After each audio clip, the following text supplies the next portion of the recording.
Papo de Porto 013, conectando pessoas e negócios, ampliando horizontes no setor portuário e comércio exterior. Patrocínio Wista Brasil, mulheres fazendo a diferença nos setores de shipping e trading. Lavanderia Johnny Washer, conveniência e qualidade perto de você.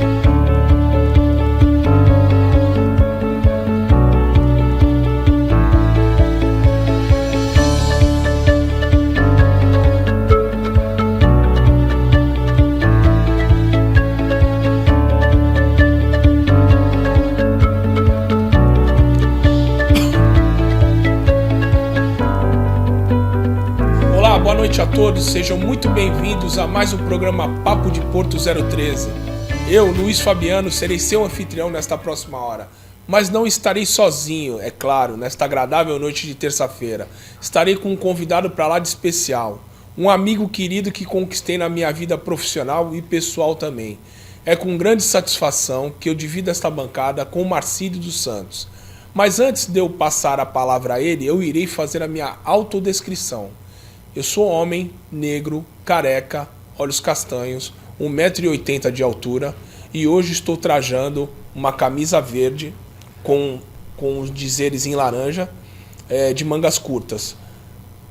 Boa noite, Marcílio. Prazer enorme dividir a bancada com você. Seja muito bem-vindo ao programa Papo de Porto 013. Boa noite, meus amigos. O prazer é todo meu, Fabiano. E é sempre assim uma gratidão muito, muito grande a gente ver assim colegas como você despontando e levando o conhecimento para a nossa população, não só a população portuária.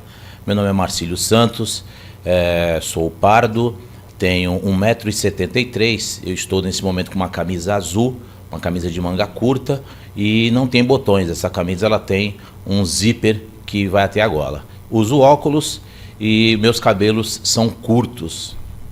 Legal, Marcílio. Obrigado aí por prestigiar aqui o programa. Antes da gente iniciar, a gente ainda está tendo problemas no sul do país, né? Com relação às enchentes, voltou a subir o nível das águas lá. E nada mais justo do que a gente sempre colaborar e contribuir com esses nossos irmãos. Então, para que a gente possa ajudar os nossos irmãos lá do sul, ainda permanece a campanha do Wista Brasil, tá? Então, para que vocês colaborem com os nossos irmãos lá do sul, aqui está a conta do Pix, né? Então, você tem aí sobre a responsabilidade da Andréa Propriarende, tá? O Pix é apa8002@hotmail.com. Todo o valor arrecadado, ele vai pelo Wista Brasil, será revertido para compra de absorventes para as pessoas afetadas nas enchentes e além de absorventes, fraldas geriátricas, né, fraldas para crianças também, né, e tudo que for para complementar e ajudar os nossos irmãos lá do sul. Tá bom? Muito obrigado por vocês estarem ajudando e contribuindo aí com a Wista Brasil. E hoje a gente sempre fala de notícias muito duras, né? A notícia do sul de elevação do nível do mar é uma notícia dura e como toda notícia pesada, ela também traz a questão de segurança, né? E creio eu que estão trabalhando também na segurança da população lá, mas hoje a gente vai trabalhar na segurança portuária, né, meus amigos? A gente vai tratar de um tema que é especialidade também do Marcílio, né? O Marcílio é um trabalhador portuário avulso, que já trabalha há um longo tempo na atividade portuária e é meu co-irmão através da categoria do Sintraporte. Marcílio, falando de normativas, né, que é hoje o nosso assunto, trata-se das normativas da NR 29, dentro do seu lastro profissional, desde quando você começou, quais foram as principais mudanças que você vem notando para a atividade portuária, de evolução na atividade portuária? Eu vou aproveitar o teu gancho, né, do preâmbulo que você deu aí com relação à catástrofe que aconteceu, e as pessoas sempre dizem uma coisa que assim, é muito verdadeira. A gente conhece a essência do ser humano nos momentos de dificuldade, nos momentos de necessidade. Ali você vê o que nós somos de verdade, né? E a gente vê um grupo de pessoas empenhados em resolver o problema, empenhados em ajudar, e inevitavelmente você tem outros grupos também que têm interesses diversos desse daí. E a gente pode fazer esse paralelo, por isso que eu peguei o gancho, na questão da segurança. O que nós tínhamos no passado com relação à operação portuária e o que nós temos hoje com relação à operação portuária. Então, você bem colocou a questão da NR29, é a legislação, né, a normativa, na verdade, a NR29 é a norma regulamentadora, que por ser uma norma regulamentadora, ela tem força de lei, né? Então, embora algumas pessoas possam ter divergência com relação a esse entendimento, mas essa aí, o entendimento majoritário é esse, tem força de lei, portanto ela tem que ser cumprida.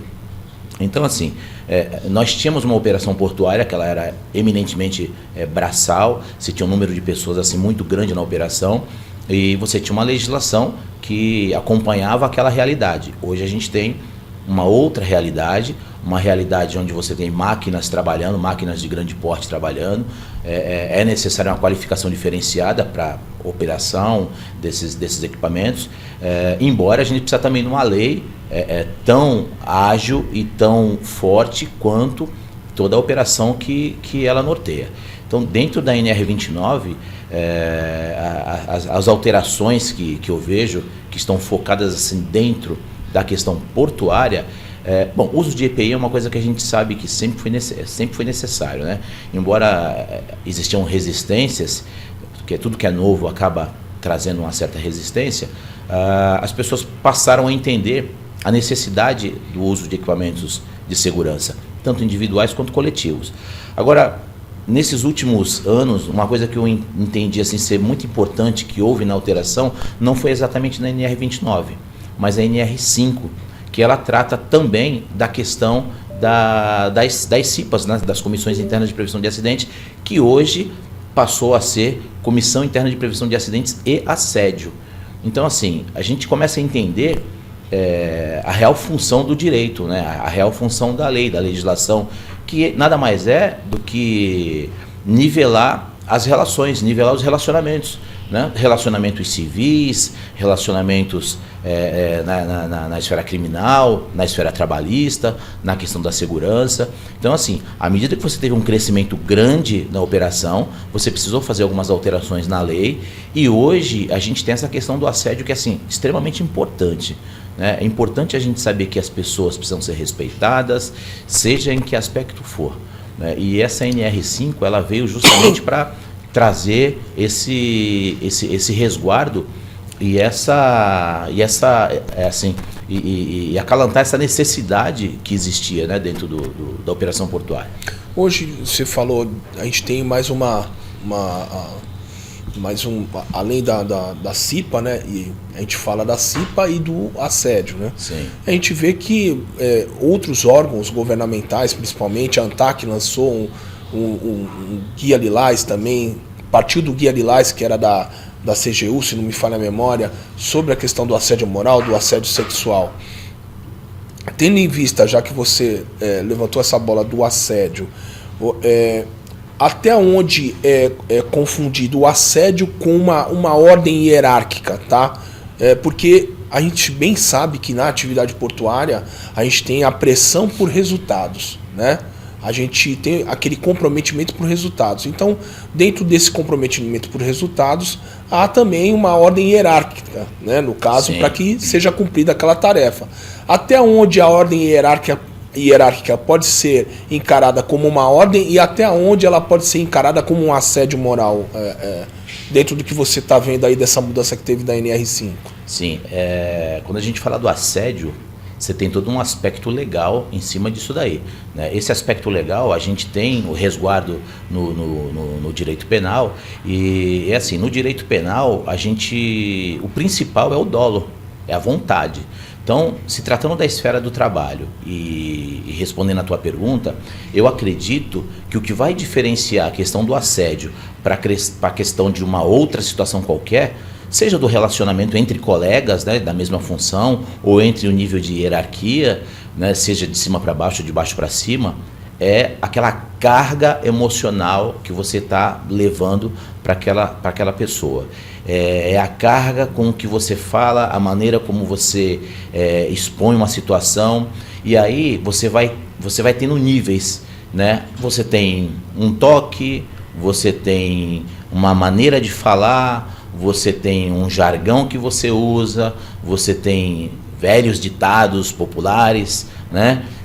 São coisas que vai norteando o caminho para você chegar no assédio quando efetivamente você já não estiver dentro da prática do assédio, né? Então é assim, e dentro da NR5 você tem, no artigo 23, dispositivos que faz com que a empresa ela adote políticas claras para se verificar, avaliar e punir o assediador. A gente tem que ter na consciência, as pessoas que passam por uma situação dessa, tem que ter na consciência que a vítima, ela é vítima, ela jamais vai ser culpada de uma situação que ela não deu causa, né? Seja a situação que for.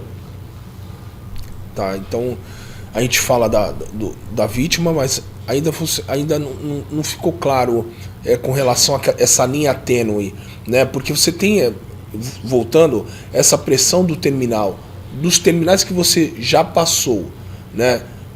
Você nota a diferença de ordem, né? De você delegar uma ordem, cobrar um colaborador e esse colaborador se sentir acuado ou se sentir um pouco pressionado, né, com relação a essa ordem de trabalho dentro do que você tem. E outra coisa, e uma outra questão, resultados. Dentro desse contexto do assédio que você trabalhou na NR5, quais estão sendo os resultados especificamente que você tem acompanhado? Olha, a tua pergunta assim, muito boa, cara, muito boa. Principalmente quando você falou da linha tênue. A linha tênue é exatamente isso. É um cordãozinho ali que passou aquele limite, você já incutiu no assédio. Então, assim, um toque, a maneira de você... Um toque, você tocou, encostou no profissional com uma outra conotação, onde ele se sinta assediado, aí, respondendo também a segunda pergunta, você tem um canal de denúncia. Esse canal de denúncia vai chamar essa suposta vítima, vai pegar todos os dados do que aconteceu, vai confrontar com outras situações que eventualmente pode ter acontecido, vai chamar esse suposto autor, né, vai chamar testemunhas, dependendo do que for a situação, tudo isso dentro da empresa, um processo administrativo, vamos dizer assim, para se chegar efetivamente numa punição. Então não é uma coisa assim, eu não gosto do Fabiano e eu vou falar que ele me assediou. Não é? Você precisa ter formas de comprovar aquela situação. Pô, mas como é que eu vou comprovar um assédio? Né? Então, você tem testemunhas, você pode ter mensagens de rede social, você pode ter bilhetes, papéis, você pode ter posturas diferentes na frente de outras pessoas, né? E aí aquela questão que você falou, poxa, mas quando você tem aquela questão da produtividade, empresa é para produzir. Né? Se não fosse para produzir, abriria-se uma outra coisa qualquer. E aí você tem as necessidades, você precisa pagar as contas, você precisa gerar dinheiro e necessariamente ninguém chega onde quer fazendo o que quer fazer. Porque senão você estaria na praia, estaria tomando uma caipirinha, né? Verdade. Não, você está trabalhando aqui, como a gente trabalha à noite, faz turno. Então é assim, a pressão, ela sempre vai existir. Né? Pressão é uma coisa, cobrar resultados é uma coisa e assédio é outra. Assédio é crime. Cobrar resultados é profissão. O cara que está cobrando, o teu chefe, ele tem um chefe. E o chefe dele tem outro chefe, e o chefe dos chefes tem um monte de acionista que vai cobrar ele também. Então é assim, a gente precisa diferenciar isso. Né? Agora, uma coisa também da questão do assédio são assim, efeitos paralelos que o excesso de trabalho ou que aquela cobrança com afinco ela traz no psicológico do indivíduo, que a gente tem a síndrome de Burnout, que hoje está muito em evidência, né? Então é assim, é um campo vasto, a gente ia ficar aqui dias falando disso daí e a gente não ia chegar numa fórmula de evitar tudo isso, porque a gente está lidando com o ser humano, né? E quando você lidar com o ser humano, quando você lidar com pessoas, a gente precisa entender que é um universo diferente. Cada pessoa tem um universo, tem um histórico, e isso aí acaba trazendo consequências para os relacionamentos interpessoais. Tá, dentro desse contexto aí do relacionamento interpessoal, do assédio, qual o tempo, o time de um processo administrativo para que ele se torne concluso, para que ele que tenha uma conclusão, e qual o próximo step, qual o próximo passo para que sejam tomadas as medidas cabíveis? Olha, pelo pouco que eu já acompanhei, acho que em 3 meses, poxa, mas 3 meses é muito tempo, não é. 3 meses é um tempo razoável para você não cometer injustiças, mas dependendo da complexidade, você vai ter um lapso temporal maior, né? E qual é o próximo step? É demissão. É demissão.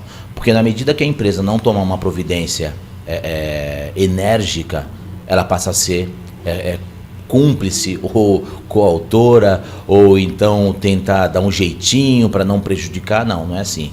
A coisa ela tem que ser levada a sério. Agora, uma pergunta que não quer calar, tá? Teve esse assédio moral, o cara foi mandado, ou o rapaz ou a moça é mandado embora, né? Por esse assédio, por ser tão incisivo no cumprimento das ordens. Como que ficaria essa outra ponta, né? Porque a gente sabe que a vítima, não estou condenando a vítima Sim. Passou por um processo, e aí teve todo o processo, todo o trâmite, a vítima viu o resultado na empresa, ela permaneceu na empresa, mas tem a outra ponta que errou, né, que teve o erro.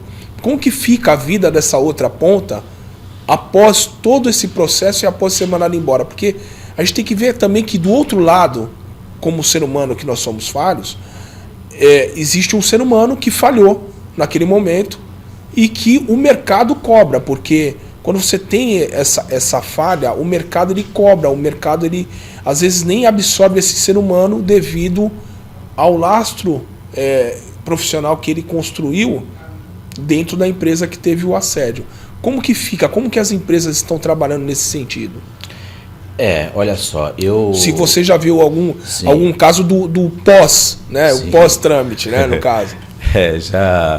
Já tomei conhecimento de alguns, né? De alguns casos assim, mas tem um brocárdio jurídico que a gente diz o seguinte: pacta sunt servanda. Os pactos devem ser cumpridos.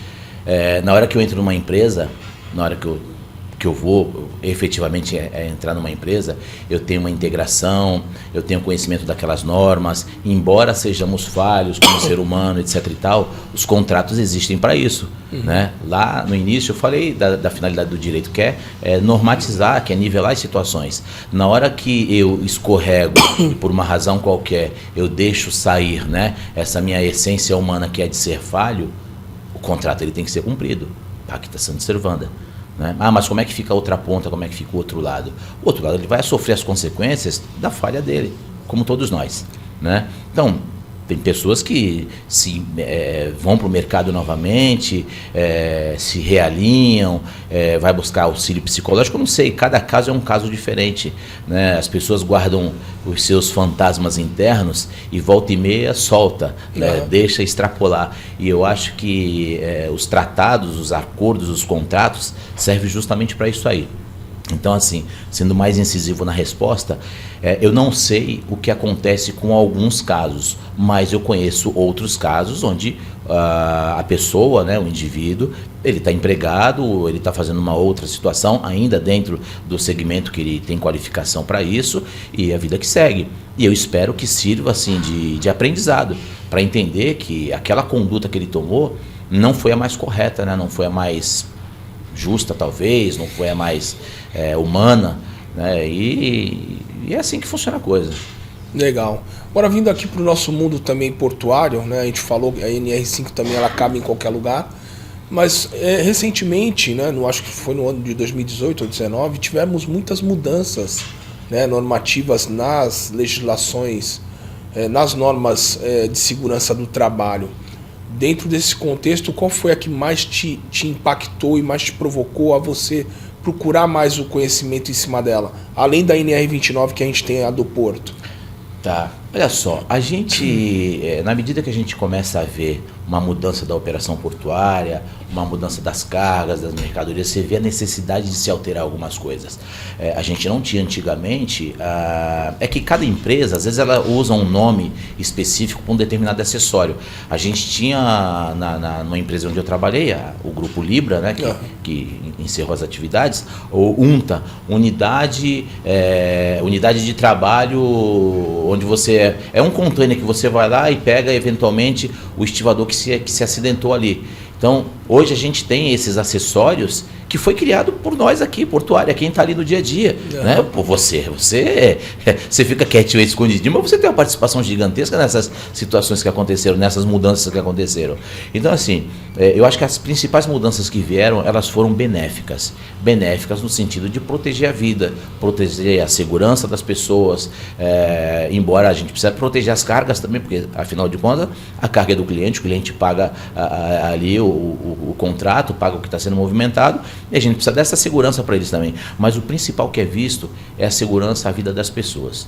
As pessoas é o ponto principal, tem que ser o foco principal, deve ser o foco principal de uma operação portuária.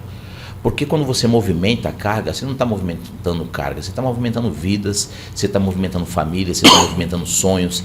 E assim, voltando na pergunta, poxa, o que mais trouxe de mudança que, sabe, impulsiona você a buscar mais conhecimento? É exatamente isso daí. Você vê que as mudanças elas acontecem e você tem que ir atrás de forma para melhorar aquela alteração e já prevendo uma situação futura. Eu acho que a principal alteração foi essa preocupação hoje, essa preocupação maior com o trabalhador, com as pessoas, do que efetivamente com as cargas que está sendo movimentado. Embora, deixar claro, é importante também salientar a segurança que a gente tem no transporte, no manuseio, na estufagem das cargas e mercadorias que se movimentam. Sim, o porto é feito de pessoas, né? Pena que há um lapso entre as categorias portuárias e os empresários. Infelizmente ainda há uma divisão, parece que a gente não vive no mesmo ecossistema portuário. Mas, dentro do que a gente tinha no passado e dentro do que a gente tem hoje, há uma maior propensão, né? Já que todas essas bandeiras, esses selos que as empresas carregam, eles estão ligados diretamente a pessoas e às atitudes que as pessoas têm com o trabalho portuário, com o manuseio da carga, com o transporte da carga no interior do terminal.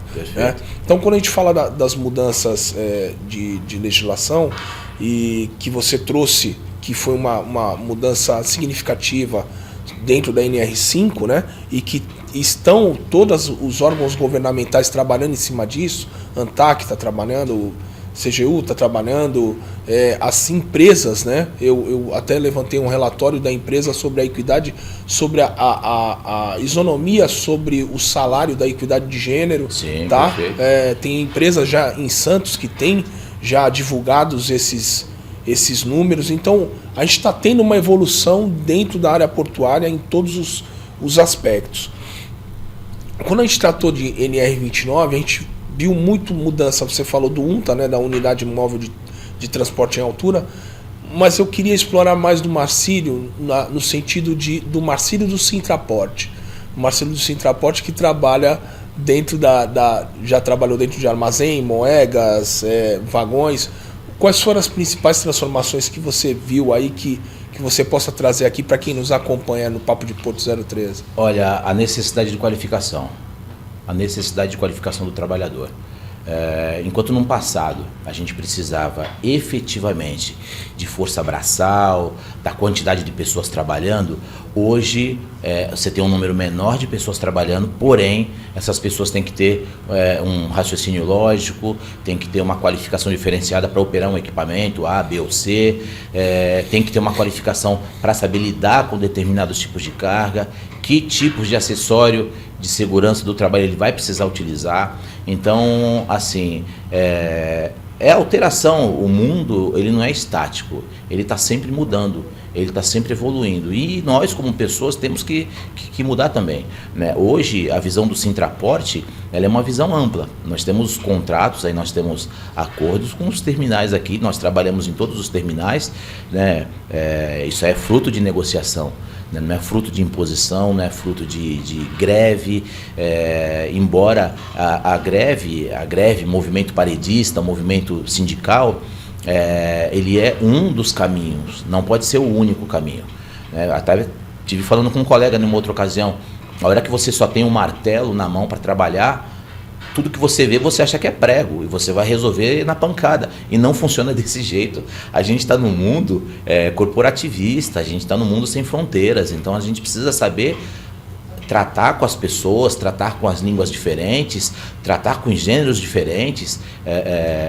Você está falando do Sintraporte, mas eu vou puxar um pouco para o outro lado, a situação operacional de novo. A gente tem muita mulher hoje trabalhando na operação portuária, né? E a gente tem associadas do nosso sindicato que são mulheres e trabalham na operação, na capatazia, amarração de navio, né? Então, assim, por um lado, te traz assim uma satisfação de dever cumprido e que não para nunca.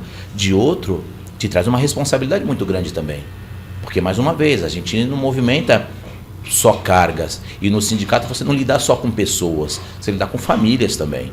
Então, hoje o Sintraporte, ele vive uma situação diferenciada, vamos dizer assim, em questão de mercado de trabalho, justamente por conta de entender a necessidade do mercado em você ter pessoas qualificadas para estar trabalhando e para estar negociando, principalmente, né? Essa aí seria a resposta. Agora sim, querendo inverter um pouco as situações e quebrando um protocolo, eu já conheço você há muitos anos, quase 30 anos, se não me engano, né?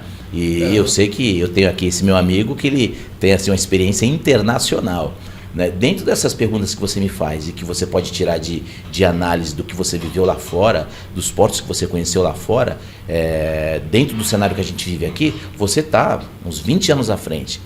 Você acha que o que levou esses portos lá de fora a ser o que são hoje? Essas mudanças normativas que a gente tem hoje, ou essa questão das pessoas entenderem a necessidade da mudança e efetivamente implementar essa mudança na sua vida, na sua postura e na sua forma de trabalhar? O que você acha disso? Bom, Marcílio, na minha visão, tem N fatores, né? Fatores culturais, fatores ambientais, fatores governamentais, né? Porque você vê que lá fora, a tecnologia que foi implantada lá fora, ela veio de outro país, né? Os fatores culturais é porque as pessoas não gostariam de trabalhar em zona contígua do porto, porque tinha por efeitos ambientais e climáticos, o canal do Mar do Norte subia, então todos tinham medo de trabalhar próximo do porto.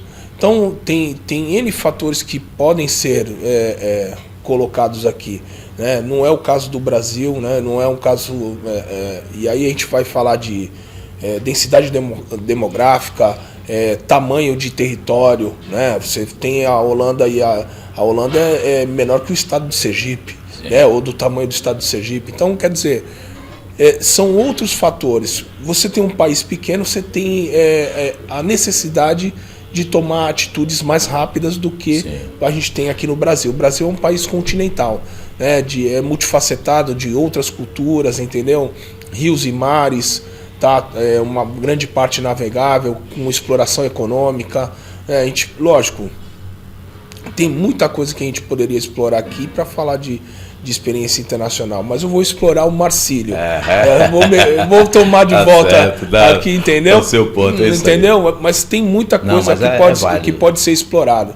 E com relação à segurança do trabalho, como eles implantaram tecnologia primeiro, é natural que você ia atenuar o número de pessoas envolvidas na operação. Sim. E você, reduzindo o número de pessoas na operação, você reduz o número de acidentes. Com certeza. Esse contato direto ele propicia. Muitas pessoas no mesmo local, alguém vai tropeçar num fio, certo? Com certeza, é verdade. Então, é isso que levou a eles a chegarem num nível muito mais alto e eles entenderem o mundo como um todo, né? Lógico, Aí outros fatores eu posso te elencar um bocado. Não, sim, deve ter Mas uma infinidade deles. a questão do treinamento que você trouxe aqui, e aí eu vou aproveitar para explorar um pouco mais, o que você vê que falta no treinamento para que a gente chegue no ápice da segurança, tá? Porque a gente está vendo aí que diminuíram muito a gente tem a CPATP, não sei se você faz parte hoje da CPATP. Encerrei o meu ciclo agora, né, do segundo mandato já, então você não pode por força de lei, tem que esperar mais um ano para depois voltar para o pleito de novo. No teu caso, você é um trabalhador vinculado a um terminal, né? Estou vinculado a um Mas terminal. você já passou pela CPATP do trabalhador portuário avulso. Já. Então, quando você passou e o que você acompanha aí de notícias, a gente teve uma grande evolução? Olha, você falou do treinamento e na sequência você entrou na questão da CIPA, do CPATP. Eu vou ser franco aqui, né? A gente aqui está numa conversa aberta. Eu acho que o que falta, quando você fala de porto, você precisa do portuário falando do porto. Evidente, você vai ter uma pessoa qualificada lá para dar um treinamento, para dar um curso, para fazer uma palestra, fazer uma apresentação. Essa pessoa provavelmente é um trabalhador, ou ele foi um trabalhador, ou ele é um gestor, mas ele tem conhecimento empírico do que ele está falando. Ele não vai ser aquele professor, aquele instrutor do livro que ele aprendeu na faculdade, que ele ouviu falar, né, do me dizem que é assim, dizem que é assado. Eu acho que à medida que você tem pessoas efetivamente que são do meio, para ministrar um curso, ministrar um treinamento, ministrar alguma coisa voltado para aquela necessidade dentro da operação portuária, você vai trazer uma qualidade diferente, né? No curso de Direito, você tem quem dando aula lá? Tem juiz, tem delegado, tem advogados. No curso de Medicina, quem que você tem lá? Você tem médicos, você tem especialistas.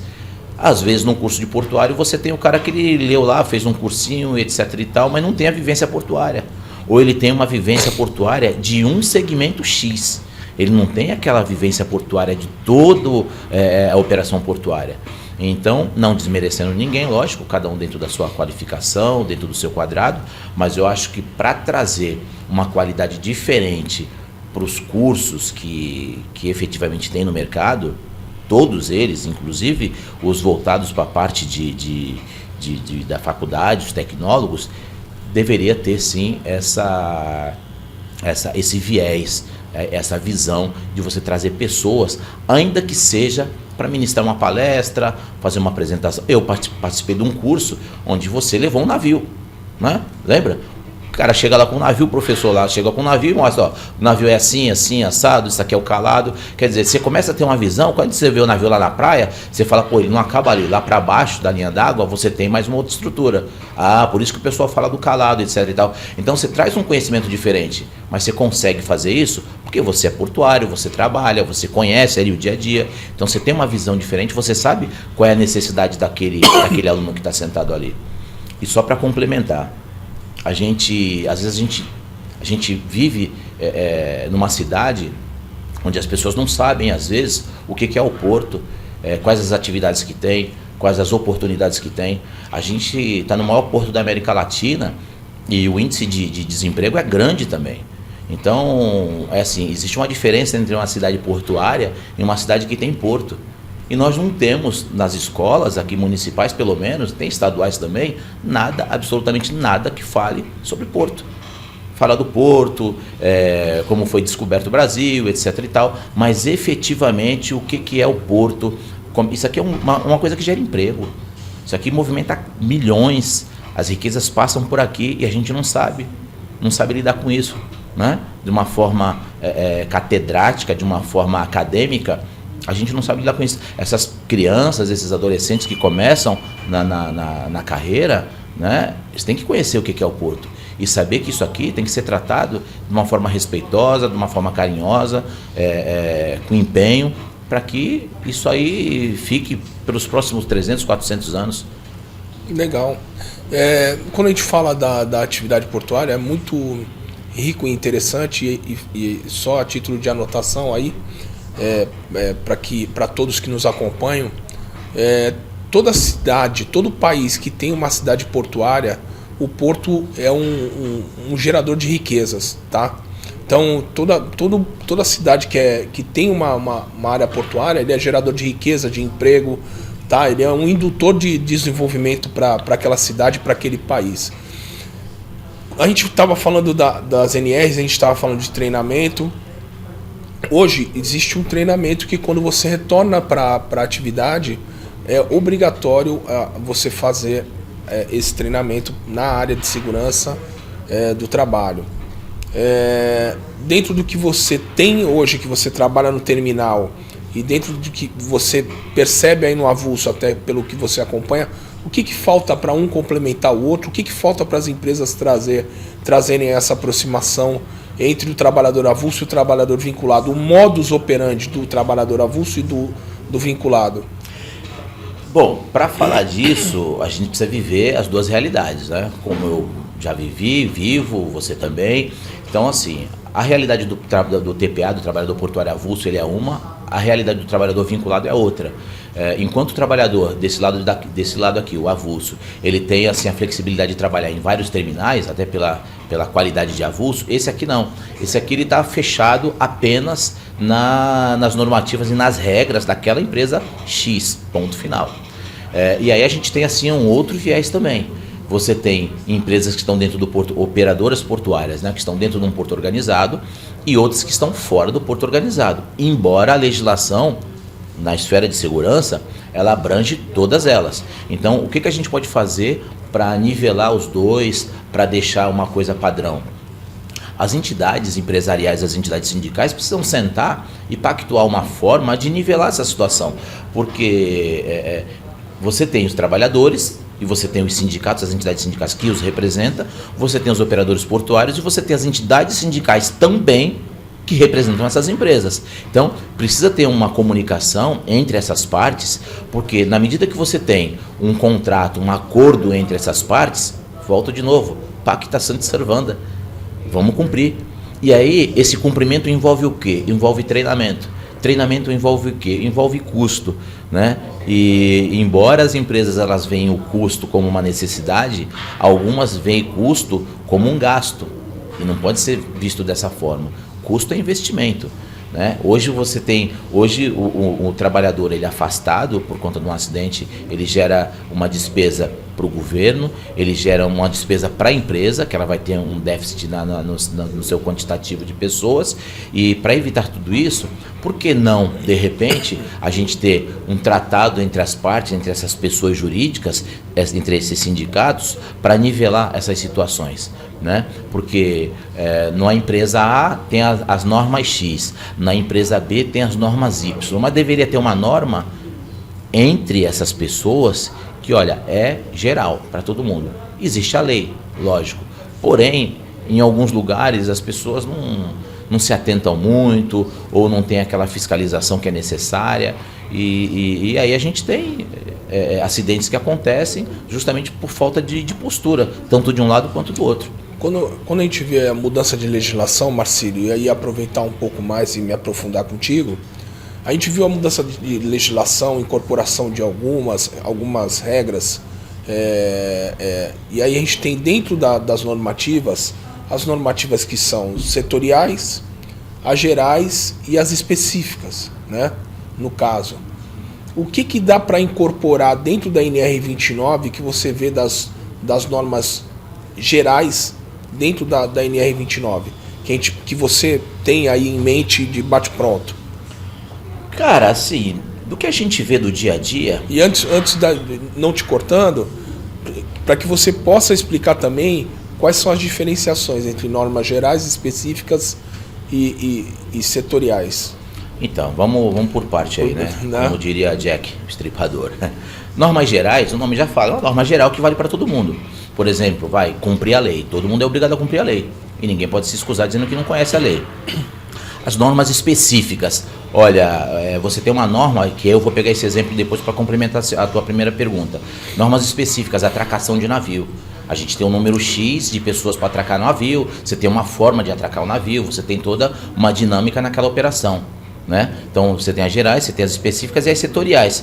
As setoriais seriam o quê? De setores. Olha, na área portuária você tem aquele setor que movimenta as câmeras setoriais, né, que a gente tem hoje, que vai movimentar container, você tem uma normativa, você tem uma forma de trabalhar, você tem um modus operandi para se atuar no container. Você tem o granel sólido você tem equipamentos diferentes, você tem formas de trabalhar diferentes, você tem uma logística diferente, então você vai ter uma forma diferente de trabalhar e movimentar aquela carga. Então, assim, são situações setoriais que acaba se diferenciando uma das outras. E tem que ter essa diferenciação, porque são operações diferentes, são cargas diferentes, quantitativos diferentes de pessoas. Aí, voltando na primeira pergunta, o que você tem na cabeça, assim, de bate-pronto que você tem agora, assim, atracação de navio. Tem lugar que você atracava navio com 2 pessoas, 2 trabalhadores. E tem lugar que a mesma atracação de navio era feita com 4. 4 de um lado, 4 do outro, 8. E aí, uma das discussões, né, salutares que nós tivemos foi o seguinte: eu não posso pegar um navio de 344 metros e comparar ele a um navio de 180 metros e colocar 2 pessoas para fazer a atracação, né, 4 na verdade, para fazer a atracação desse navio de 180 e essas mesmas 4 para fazer a atracação do navio de 344 metros, que é assim, é um peso. Se faz uma cruzada de cabo, você quebra a coluna do cidadão no meio, né? Então, assim, são situações que poderiam ser implementadas na própria normativa, determinando, olha, tem que ter esse quantitativo em razão de situação A, B ou C, fatores ergonômicos, etc. e tal, visando a saúde e a segurança do trabalhador. Então teria que ter um quantitativo mínimo para poder fazer a amarração de acordo com o LOA, né? com o comprimento Isso. do navio. Eu penso assim, porque você tem que entender a maneira como as pessoas pensam. Quando eu falo pessoas, eu estou falando agora as pessoas físicas e as pessoas jurídicas, as empresas. Quando você coloca, olha, tem que ter uma quantidade de 2 pessoas para fazer uma atracação. Atracação é atracação. Se vai ser um navio de 300 metros ou se vai ser um navio de 100 metros, é uma atracação. A questão é, para navios de 340 metros, para navios de mais de 280 metros, você tem uma quantidade X de pessoas para trabalhar, para fazer aquela atracação. Ah, mas não tem nada que determine isso. Então fica ao critério do operador portuário. Aí você já tem uma brecha pro deslize. Então, na hora que você efetivamente coloca, como você disse, tem que ter uma quantidade mínima, né? A quantidade mínima é 4. 4 na avante do navio, 4 na ré do navio. Ah, se for um navio de 180 metros, 4 na avante do navio, 4 na ré do navio e daí por diante. Então é assim. E aí a gente está falando, você já está nivelando a coisa, é a quantidade mínima. Se a empresa vai querer colocar 6, 8, aí é critério da empresa. Mas o mínimo tem que ser respeitado. Tá. Já prevendo a questão da saúde desse trabalhador. Quanto a estudos, dentro dentro do que você acompanha aí, até para quem nos acompanha no Papo de Porto 013, na questão de estudos, já tem um estudo específico voltado a isso?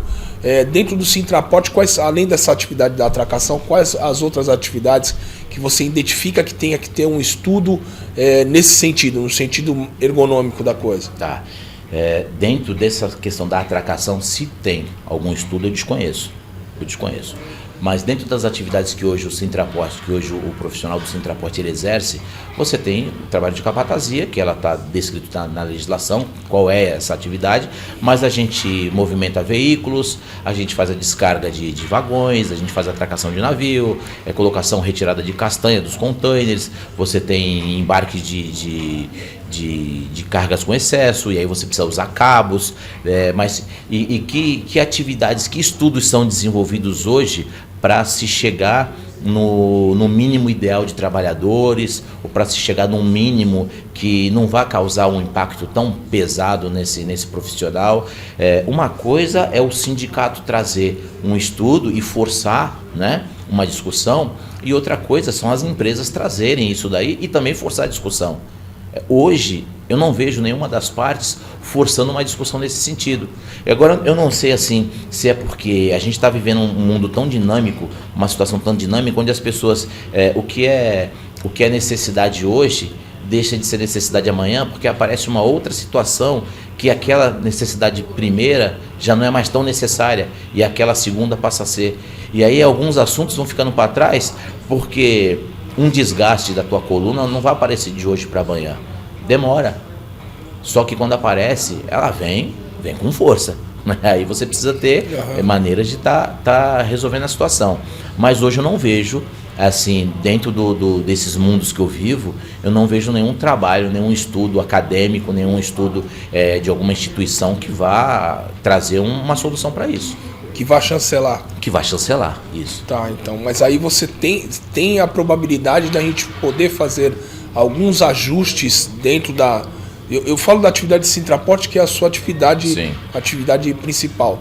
Dentro de todos os trabalhos que o Sintraporte executa, há como se ter ajustes, há como você colocar dentro de uma comissão tripartite, né, no caso, quando a gente vai fazer mudanças de legislação, a gente tem as comissões tripartite, o governo, os empregadores e os trabalhadores.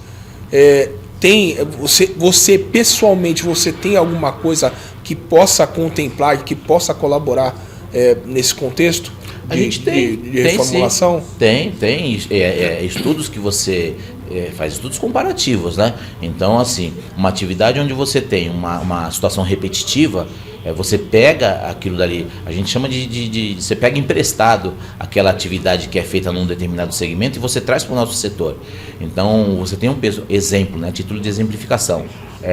A castanha, dependendo da castanha, né, para os colegas que não sabem, a castanha é um acessório que fixa um container no outro no navio. Então a castanha, dependendo dela, ela pesa 9 quilos e 500 gramas, aproximadamente isso daí, né? Pô, como é que você... Eu já medi, já fiz a medição de todo tipo de castanha que tem. Então você tem isso daí. Um varão de peação, 22 quilos, um varão longo. Então assim, e como é que a gente faz? Que estudos que a gente desenvolve para minimizar o impacto dessa atividade naquele trabalhador? Bom, você tem número de pessoas para a função.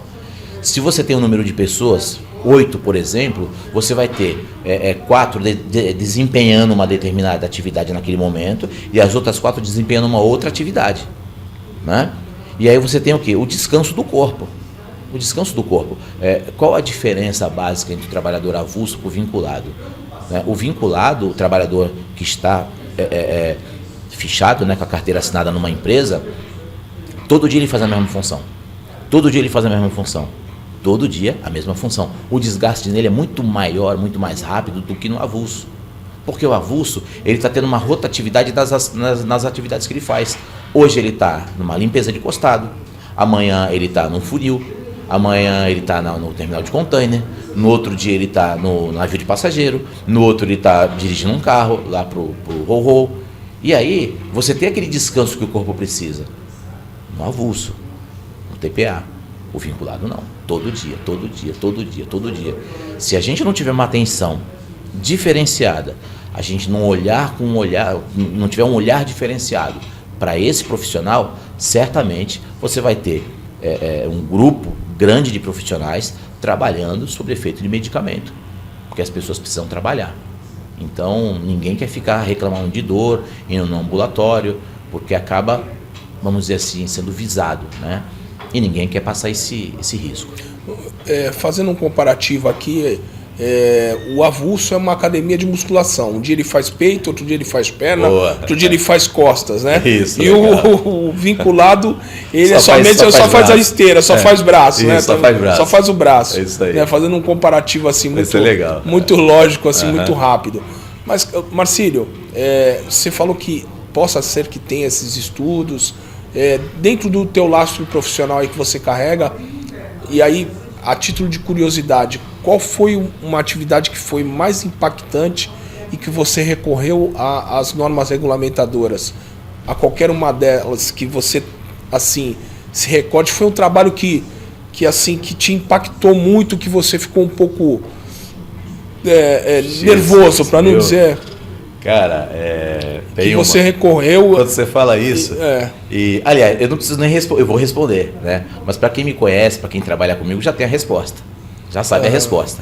Né? Assim, a atracação de navio. Atracação de navio. Bom, para quem, meu histórico profissional, né, e acadêmico, eu sou formado em Direito, a minha especialização foi voltada na parte de portos, logística e infraestrutura portuária, sou instrutor de treinamento também, mas capatazia há 29 anos, dos quais 10 anos eu trabalhei como conferente de carga e descarga, né? Então, foi 10 anos, papel, caneta e atividade física só na academia e olha lá, quando dava. Quando eu saí da Libra, que eu voltei para a parede inicialmente, a gente vai para atracação, etc e tal. E aí depois eu vinculei numa empresa e começou os trabalhos de atracação de navio. Amigo, é traumatizante. É traumatizante porque esses navios de 300 e poucos metros, os cabos de amarração são pesadíssimos.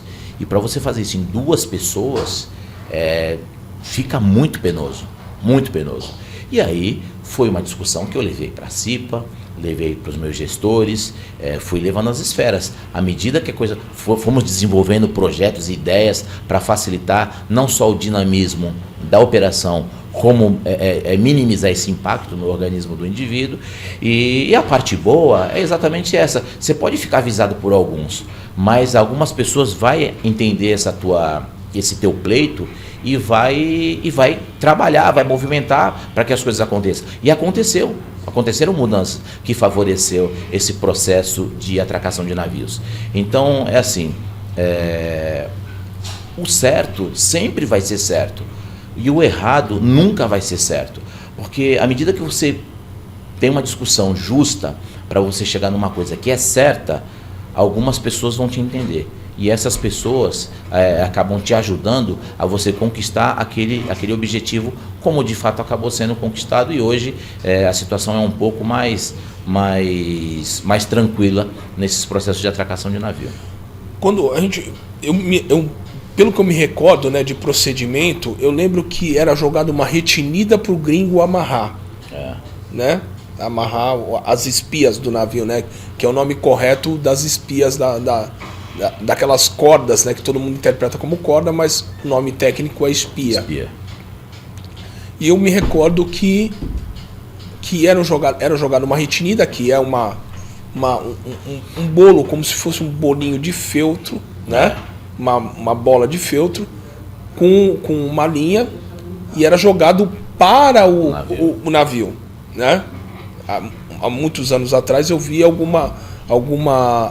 procedimento nesse sentido.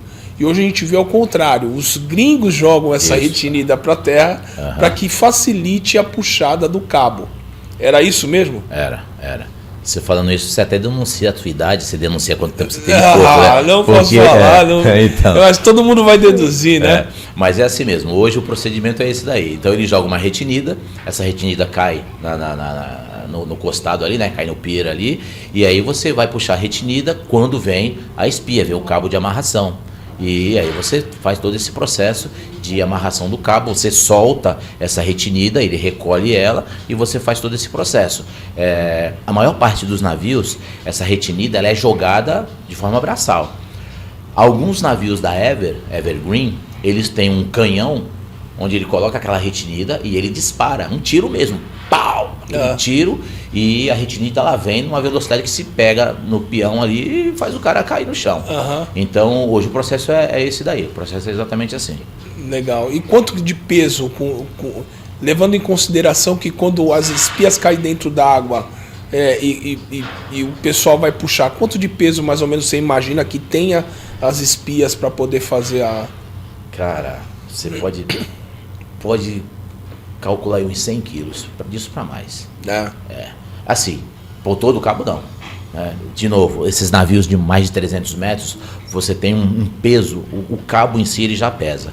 Quando ele cai é um cabo de maior diâmetro, isso, né? Exatamente, até por conta para suportar essa dimensão da embarcação e dos impactos que ele recebe, né, da correnteza, etc e tal.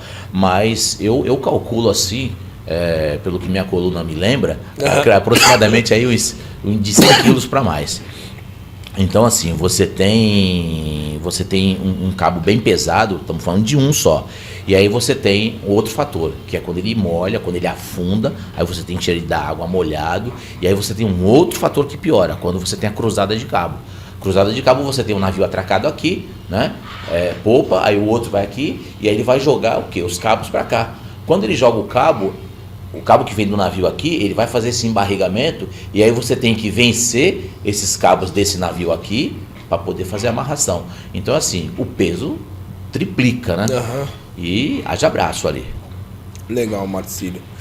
A gente está caminhando aqui para o nosso final aqui. Eu tive um prazer, uma conversa agradável com o Marcílio dos Santos. Eu gostaria que você fizesse as suas considerações finais para que a gente possa encerrar o programa. Foi muito gratificante trocar essa ideia com você, falar da parte de segurança, falar da parte de amarração. Foi muito proveitoso o assunto. Gostaria que você deixasse as suas considerações finais para quem nos acompanha aí no programa Papo de Porto 013. Poxa, agradeço, só tenho a agradecer. Eu acho que assim, na área portuária eu tive boas referências. A gente sempre tem aquelas pessoas que de repente trazem uma dificuldade para você, dificuldade profissional, dificuldade de relacionamentos, mas até essas pessoas que trouxeram dificuldades ajudou e alicerçou para a gente chegar onde a gente chegou. Da mesma maneira que o Fabiano encontrou dificuldades na vida dele, eu encontrei na minha. Eu acho que você que está aí desse lado deve ter uma dificuldade hoje. E tenha sempre duas coisas na cabeça. Primeiro, o seu objetivo. E segundo, Deus acima de todos. Deus acima de tudo, e tem que ter fé. Tem que ter fé, porque se com fé já é difícil, sem ela as coisas ficam muito mais difíceis, né? Então eu agradeço a oportunidade e estamos aí para o que precisar. Legal, Marcílio. Tá, obrigado aí pela estada aqui.